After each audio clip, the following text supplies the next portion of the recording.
दिवाली की कथा। दिवाली या दीपावली रोशनी के इस पावन त्योहार का मुख्य दिन है, जो बुराई पर अच्छाई और अंधकार पर प्रकाश की विजय का प्रतीक है। इस दिन धन संपदा और समृद्धि का आशीर्वाद पाने के लिए माँ लक्ष्मी की पूजा की जाती है। माँ लक्ष्मी के साथ गणेश जी की पूजा जरूरी है। माता लक्ष्मी श्री अर्थात धन संपदा की स्वामिनी है। वहीं श्री गणेश बुद्धि विवेक के। बिना बुद्धि विवेक के धन संपदा प्राप्त होना दुष्कर है। माता लक्ष्मी की कृपा से ही मनुष्य को धन समृद्धि की प्राप्ति होती है। माँ लक्ष्मी की उत्पत्ति जल से हुई थी और जल हमेशा चलायमान रहता है। उसी तरह लक्ष्मी भी एक स्थान पर नहीं ठहरती। लक्ष्मी को संभालने के लिए बुद्धि विवेक की आवश्यकता पड़ती है।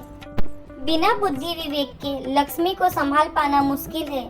इसलिए दिवाली पूजन में लक्ष्मी के साथ गणेश जी की पूजा की जाती है। कहा जाता है कि जब लक्ष्मी मिलती हैं, तब उसकी चकाचौंध में मनुष्य अपना विवेक खो देता है और बुद्धि से काम नहीं करता। इसलिए लक्ष्मी जी के साथ हमेशा गणेश जी की पूजा करनी चाहिए। मंगल के दाता श्री गणेश श्री की दात्री माता लक्ष्मी के दत्तक पुत्र हैं। एक बार माता लक्ष्मी को बहुत दुख हो रहा था कि उनका कोई पुत्र नहीं है। माता लक्ष्मी का कोई भी पुत्र न होने पर उन्हें दुखी होता देख माता पार्वती ने अपने पुत्र गणेश को उनकी गोद में बैठा दिया। तभी से भगवान गणेश माता लक्ष्मी के दत्तक पुत्र कहे जाने लगे। माता लक्ष्मी दत्तक पुत्र के रूप में श्री गणेश को पाकर बहुत खुश हुई। माता लक्ष्मी ने गणेश जी को वरदान दिया कि जो भी मेरी पूजा के साथ तुम्हारी पूजा नहीं करेगा, लक्ष्मी उसके पास कभी नहीं रहेगी। इसलिए दिवाली के पूजन में माता लक्ष्मी के साथ दत्तक पुत्र के रूप में भगवान गणेश की पूजा की जाती है। दिवाली की कथा। यह वो कहानी है जो लगभग सभी भारतीयों को पता है कि हम दिवाली श्री राम जी के वनवास से लौटने की खुशी में मनाते हैं। मंथरा के गलत विचारों से पीड़ित होकर भरत की माता कैकेयी ने श्री राम को उनके पिता दशरथ से वनवास भेजने के लिए वचनबद्ध कर दिया। ऐसे में श्री राम अपने पिता के आदेश का सम्मान करते हुए माता सीता और भाई लक्ष्मण के साथ 14 वर्ष के वनवास के लिए निकल पड़ते हैं। वही वन में रावण माता सीता को छल से अपहरण कर लेता है। तब श्री राम सुग्रीव के वानर सेना और प्रभु हनुमान के साथ मिलकर रावण की सेना को परास्त कर देते हैं और श्री राम रावण का वध करके सीता माता को छुड़ा लाते हैं। उस दिन को दशहरे के रूप में मनाया जाता है।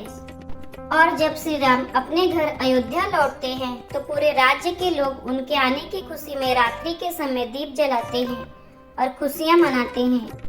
तब से उस दिन को दीपावली के नाम से जाना जाता है। अब दूसरी कहानी पर आते हैं। ये उत्तर से ज्यादा दक्षिण भारत में मानी जाती है। राजा बलि और भगवान वामन की कहानी। एक बार दैत्यों के राजा बलि ने एक बड़े यज्ञ का अनुष्ठान किया। देवताओं को लगा कि इस यज्ञ के बाद राजा बलि देवलोक पर भी अपना अधिकार जमा लेंगे। देवताओं ने भगवान विष्णु से प्रार्थना की। भगवान विष्णु ने वामन का अवतार लेकर राजा बलि से 3 पग भूमि मांगी। 2 पग में आकाश और पृथ्वी नाप ली और तीसरा पैर बलि के सिर पर रखा। उसे पाताल लोक भेज दिया। मान्यता है कि राजा बलि से उनकी प्रजा बहुत खुश थी, क्योंकि दैत्य होने के बाद भी उनके गुण देवताओं जैसे थे। पाताल जाने के बाद राजा बलि ने भगवान विष्णु से एक दिन के लिए अपनी प्रजा से मिलने की अनुमति मांगी। भगवान विष्णु ने उन्हें साल में एक दिन के लिए अपनी प्रजा से मिलने की अनुमति दी। दीपावली ही वो एक दिन है जब राजा बलि अपनी प्रजा से मिलने पाताल से धरती पर आते हैं। केरल में आज भी इस दिन को राजा बलि की धरती पर आने की खुशी के लिए मनाया जाता है। अगर आपको वीडियो अच्छी लगी तो वीडियो को लाइक करें, चैनल को सब्सक्राइब करें। मिलते हैं अगले वीडियो में। तब तक के लिए जय श्री राम, हर हर महादेव।